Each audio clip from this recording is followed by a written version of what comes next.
समय से उसके बड़े ताऊ जी उसे दीनापुर गांव में कुछ समय के लिए बुला रहे थे, क्योंकि उनके गांव का टीचर छुट्टियों पर गया हुआ था और उस गांव में एक ही मास्टर था। स्कूल के बच्चों की पढ़ाई खराब ना हो, इसलिए पायल के बड़े ताऊ जी ने सोचा कि वह पायल को ही कुछ महीनों के लिए अपने पास बुला ले। और कुछ समय से पायल शहर के दूसरे स्कूल में नौकरी के लिए अप्लाई कर रही थी, इसलिए वो अभी खाली थी। तो उसने अपने बड़े ताऊ जी के गांव तीनापुर जाने का विचार किया।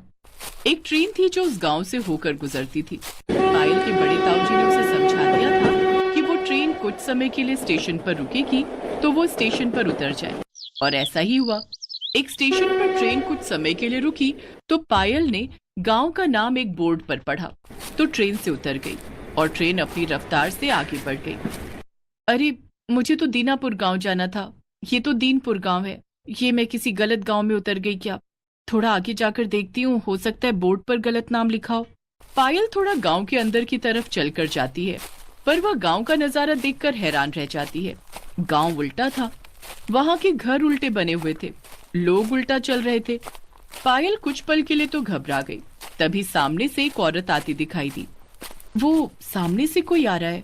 अरे ये क्या, ये औरत तो उल्टा चलकर आ रही है, ये सब क्या है? वो औरत पायल के पास आती है। पायल उसे देखकर घबरा जाती है।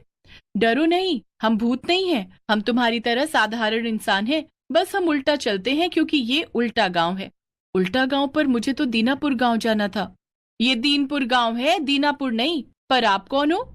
मैं मेरा नाम पायल है, मैं एक टीचर हूँ। शहर के स्कूल में बच्चों को पढ़ाती हूँ। मुझे अपने बड़े ताऊ जी के घर दीनापुर गांव जाना था, वहां के स्कूल के बच्चों को पढ़ाने के लिए, पर मैं गलती से यहाँ आ गई हूँ।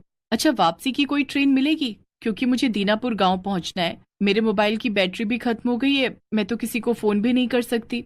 हमारे गांव में बिजली नहीं है, इसलिए आपका ये फोन वहां चार्ज नहीं हो सकता। ऐसा नहीं है कि हमारे गांव में बिजली नहीं थी, हमारे गांव में बिजली थी। आपकी तरह ऐसा फोन मेरे पास भी था, पर कुछ समय पहले यहाँ पर सब कुछ बदल गया। आप मेरे साथ चलो, थोड़ी देर आराम करो, मैं आपको सब कुछ समझाऊंगी। वैसे भी इस गांव से गुजरने वाली ट्रेन 2 महीने में एक बार ही रुकती है। अब आपको 2 महीने का इंतजार करना पड़ेगा। तब तक आप हमारे गांव में रहो, आप बिल्कुल सुरक्षित हो। आपको चिंता की कोई बात नहीं है, हम आपको अपनी बेटी की तरह रखेंगे। चलो मेरे साथ चलो। पायल घबराती हुई उस औरत से बातें कर रही थी। कुछ देर बाद वो औरत पायल को अपने घर ले जाती है। रास्ते में पायल सब कुछ उल्टा देख रही थी। हर आदमी, औरत, बच्चे सब उल्टे। घर, सड़कों पर चलने वाले वाहन, पशु पक्षी, यहाँ तक कि सब कुछ, पेड़ पौधे वगैरह भी उल्टे थे। वो औरत और उसके परिवार वाले पायल की बहुत देखभाल करते हैं, उसके लिए खाने पीने का सामान लाते हैं। पायल को पता था कि अगले 2 महीने तक उसे यहीं रहना पड़ेगा, क्योंकि गांव में बिजली भी नहीं है कि वो अपना मोबाइल चार्ज करके किसी को बुला सके। माँ, हमारे स्कूल में कोई टीचर भी नहीं है। माँ, हम सभी बच्चों को टीचर से पढ़ना है। जो पिछले साल पढ़ाते थे उन्हें वापस बुला लो। क्या करे, हमारे तो बच्चों का भविष्य ही खराब हो रहा है। जब से उस जादूगरनी ने इस गांव पर जादू किया है, तब से ये गांव उल्टा हो गया है। हम सभी बहुत परेशान हैं, यहाँ तक कि बच्चों का स्कूल भी उल्टा है। इसी वजह से स्कूल की कक्षा भी उल्टी है। पर वो जादूगरनी कौन है जिसने इस गांव को उल्टा बना दिया? उसकी इस गांव से क्या दुश्मनी है? और वो जादूगरनी कहाँ है? वो जादूगरनी आज के कुछ साल पहले इस गांव में जमींदारनी थी। वो गांव वालों को बहुत तंग करती थी, उन पर बहुत जुल्म करती थी। उसने कुछ तंत्र विद्याएं सीखी और अपनी उम्र बढ़ाने के लिए इस गांव को उल्टा बना दिया। जब तक ये गांव और यहाँ की हर चीज उल्टी है, तब तक वो जादूगरनी यानी कि जमींदारनी का अंत नहीं हो सकता। तो वो जादूगरनी कहाँ मिलेगी? वो तो अब 1 महीने बाद लौटेगी। वो एक गुफा में आराम के लिए चली जाती है। सोनू की माँ, हमारे लिए पायल एक भगवान का फरिश्ता बनकर आई है। तुम्हें याद है वो जमींदारनी जादूगरनी ने क्या कहा था? उसने कहा था कि उसने इस गांव को और यहाँ की हर चीज को इसीलिए उल्टा किया है ताकि उसकी उम्र और शक्तियां बढ़ जाएं। पर कोई सीधा आदमी उसके सामने आएगा तो उसकी सारी शक्तियां खत्म हो जाएंगी और वो जल जाएगी। अच्छा, तो ये बात है, मुझे उसका इंतजार करना पड़ेगा।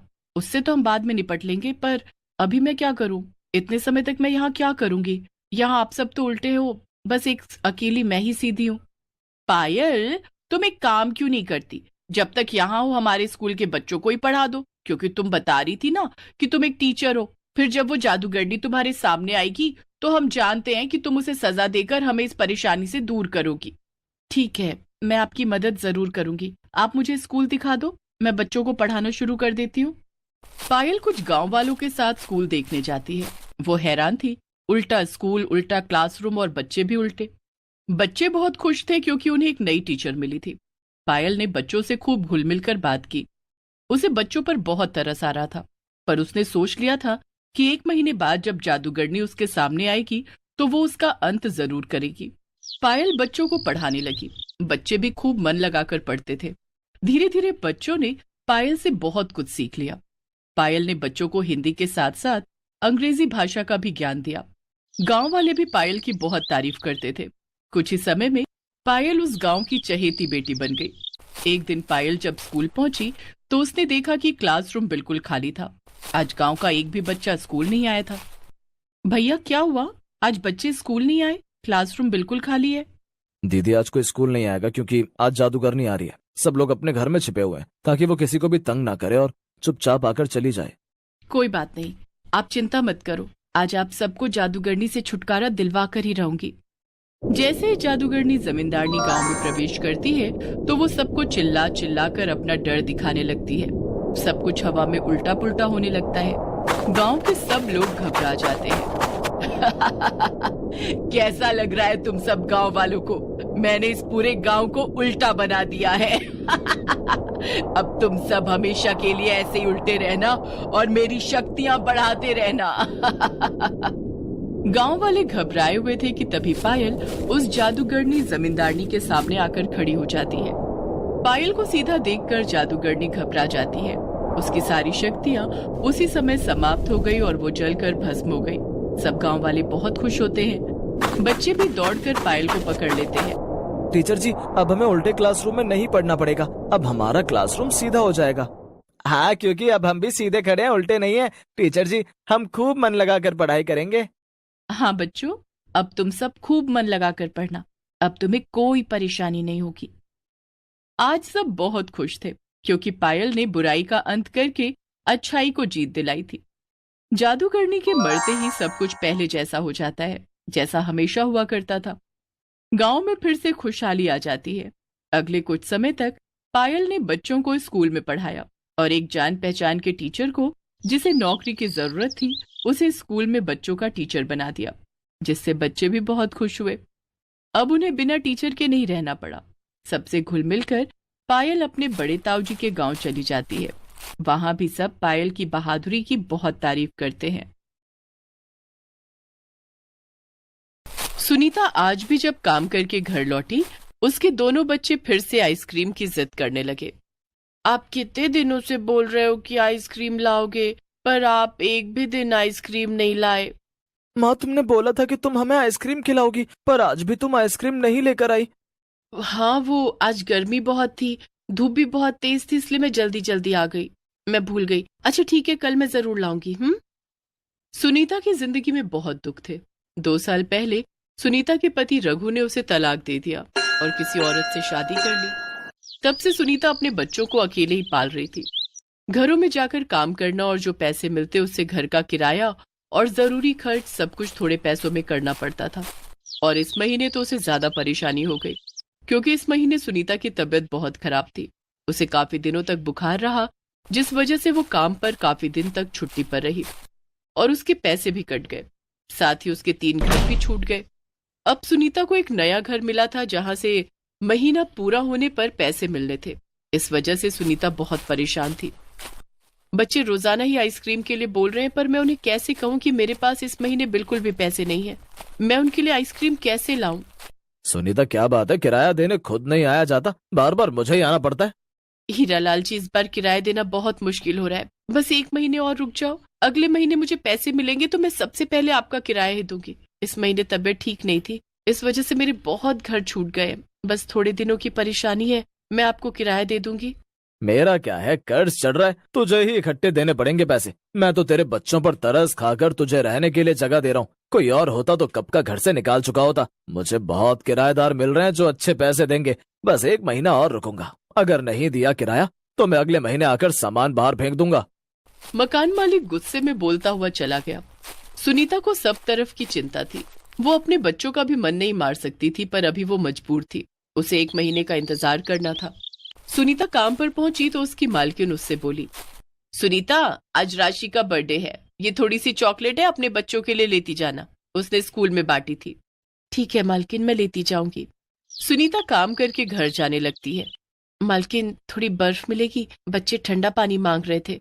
हाँ रुक, देती हूँ, और वो चॉकलेट मेज पर रखी है वो भी उठा ले। अरे बर्फ ऐसे पिघल जाएगी, रुक मैं तुझे जिप वाला बैग देती हूँ, उसमें बर्फ पिघलेगी नहीं। सुनीता की मालकिन उसे बर्फ और चॉकलेट एक बैग में रखकर दे देती है। सुनीता घर आती है तो बच्चे उससे फिर से वही सवाल करते हैं। माँ, आप आज फिर हमारे लिए आइसक्रीम नहीं लाई। गर्मी में आइसक्रीम का बहुत मन करता है। माँ, ये चॉकलेट किसने दी? ये चॉकलेट मालकिन ने दी है, और देखो मैं तुम्हारे लिए बर्फ भी लाई हूँ, अभी मैं ठंडा ठंडा पानी दूंगी। माँ, ये तो गर्मी से पूरी पिघल गई है, ये चॉकलेट नहीं खाई जाएगी। रुको, इसमें बर्फ है, मैं एक काम करती हूँ, आज तुम्हें अपने हाथों से डेयरी मिल्क चॉकलेट की आइसक्रीम बनाकर खिलाऊंगी। डेयरी मिल्क चॉकलेट की आइसक्रीम? जल्दी से बनाओ ना माँ, मैं तो सोच रही हूँ कि डेयरी मिल्क चॉकलेट की आइसक्रीम कितनी टेस्टी होगी। कोशिश कर रही हूँ, बन जाए तो अच्छा है। सुनीता देखती है डेयरी मिल्क चॉकलेट पिघल चुकी थी। घर में थोड़ा दूध रखा था। सुनीता ने एक कटोरे में सारी चॉकलेट, दूध और थोड़ी चीनी मिलाई और उसका एक घोल तैयार कर लिया। चुटकी भर नमक डालकर सुनीता ने उस बर्फ में एक डिब्बी में वो घोल डालकर कुछ देर के लिए रख दिया। थोड़ी देर के बाद बर्फ जिस बैग में रखी थी उसमें से सुनीता ने वो डिब्बे निकाली और उसे खोलकर देखा तो वो हैरान रह गई। डेयरी मिल्क चॉकलेट की बहुत ही बढ़िया ठंडी ठंडी आइसक्रीम जम चुकी थी। आइसक्रीम देखकर दोनों बच्चे बहुत खुश हुए। सुनीता ने बच्चों को आइसक्रीम दी और खुद भी खाई तो उसे सचमुच अपने हाथों की बनाई डेयरी मिल्क चॉकलेट की आइसक्रीम बहुत पसंद आई। अचानक सुनीता के दिमाग में एक योजना बन जाती है। अगर मैं ऐसी डेयरी मिल्क चॉकलेट की आइसक्रीम बनाकर बाजार में बेचूं तो मेरी थोड़ी बहुत कमाई तो शुरू हो ही जाएगी। दिन में मालकिन के घर काम करने की और शाम को आइसक्रीम बेच लूंगी। मुझे पैसों की ज्यादा जरूरत है, इसलिए मुझे काम ज्यादा करना ही होगा। सुनीता ने मन बना लिया था कि उसे अब शाम के समय आइसक्रीम का काम करना है। सुनीता ने अपनी जान पहचान की एक सहेली से थोड़े पैसे उधार लिए और सामान खरीद कर एक ठेला लगा लिया। सुबह के समय सुनीता काम पर जाती तो आइसक्रीम जमने के लिए छोड़ देती, और शाम को जब आइसक्रीम जम जाती तो सुनीता उस आइसक्रीम का ठेला बाजार में लगाती। अब धीरे धीरे सुनीता की डेयरी मिल्क चॉकलेट आइसक्रीम लोगों को पसंद आने लगी। इस वजह से सुनीता का काम और बढ़ गया और उसने अगले महीने अपना किराया भी आसानी से दे दिया। सुनीता को और मेहनत करनी थी, पर एक दिन जब वो शाम के समय अपने ठेले पर आइसक्रीम बेच रही थी तभी उसका पति, जिससे उसका तलाक हो चुका था, वो आ जाता है। क्या बात है, मेरे जाने के बाद तो तूने आइसक्रीम का ठेला शुरू कर दिया। तेरे पास इतने पैसे कहाँ से आए? कहीं तूने किसी मालदार से शादी तो नहीं कर ली? तुम ये बकवास करने के लिए मेरे ठेले पर आए हो? अब मेरा तुमसे कोई रिश्ता नहीं है। मेरा और तुम्हारा तलाक हो चुका है। चुपचाप यहाँ से चले जाओ, वरना मैं आस पड़ोस के लोगों को इकट्ठा कर लूंगी। अच्छा, अब तू अपने पति को पिटवाएगी? पति? कौन सा पति? तुम्हारा मेरा अब तलाक हो चुका है, मेरा तुमसे कोई रिश्ता नहीं है। तू कुछ भी कह ले, पर मैं कल तेरे ठेले पर फिर आऊंगा और जितनी भी कमाई की है उसमें से थोड़े पैसे मुझे दे, मुझे जरूरत है और मैं जानता हूँ तू मुझे पैसों के लिए मना नहीं कर सकती। सुनीता का पति रघु शराब के नशे में था, इसलिए वो उसे बोलकर चला जाता है। सुनीता थोड़ा घबरा गई थी कि अगले दिन फिर रघु उसे तंग करने ना आ जाए, और यही हुआ। रघु उसके ठेले पर आ गया और उससे जोर जबरदस्ती करके गले से पैसे निकालने लगा। ये क्या कर रहे हो? ये कोई जोर जबरदस्ती है? मैंने कह तो दिया कि मेरा तुमसे अब कोई वास्ता नहीं। सुनीता का पति रघु जबरदस्ती उसके पैसे छीन रहा था। सभी आसपास के दुकानदार सुनीता की मदद के लिए आगे आ गए। उन्होंने रघु को अच्छा सबक सिखाया और धमका भी दिया। बहन, चिंता मत करो, ये अब तुम्हें बिल्कुल तंग नहीं करेगा। अरे ये कोई जबरदस्ती है? जब तलाक हो गया, सारा रिश्ता खत्म हो गया, तो तू यहाँ पर इसके काम को बिगाड़ने क्यों आए है? अभी के अभी चला जा, नहीं तो पुलिस में खबर कर देंगे। हाँ, तुझे तो देख लूंगा। हट, निकाले यहाँ से, आ मत जाइयो। रघु पिटकर वहां से चला जाता है। बिल्कुल भी डरने की जरूरत नहीं है बहन, अगर ये तुम्हें तंग करेगा तो हम खड़े हैं। हमारे होते हुए ये तुम्हें कुछ नहीं कह सकता। आप सबका बहुत बहुत शुक्रिया भैया। बड़ी मुश्किल से मैंने ये काम शुरू किया ताकि मैं अपने बच्चों की अच्छे से परवरिश कर सकूं। तुम आराम से काम करो, हम सब तुम्हारे साथ हैं सुनीता। हम तुम पर और बच्चों पर कोई आंच नहीं आने देंगे। उस दिन के बाद सुनीता ने सुबह का काम छोड़ दिया और पूरी तरह अपनी डेयरी मिल्क चॉकलेट आइसक्रीम के काम में लग गई। गर्मियों में सुनीता की बहुत कमाई हुई। सुनीता की मजबूरी की कहानी सुनकर बहुत से लोग उसकी मदद को आए और उन्होंने सुनीता के ठेले पर जाकर उसका इंटरव्यू लिया और उसके वीडियो को सोशल मीडिया पर डाल दिया। जिससे सुनीता की कमाई में और बढ़ोतरी हुई। सुनीता की मेहनत रंग लाई और उसकी डेयरी मिल्क चॉकलेट आइसक्रीम के चर्चे दूर दूर तक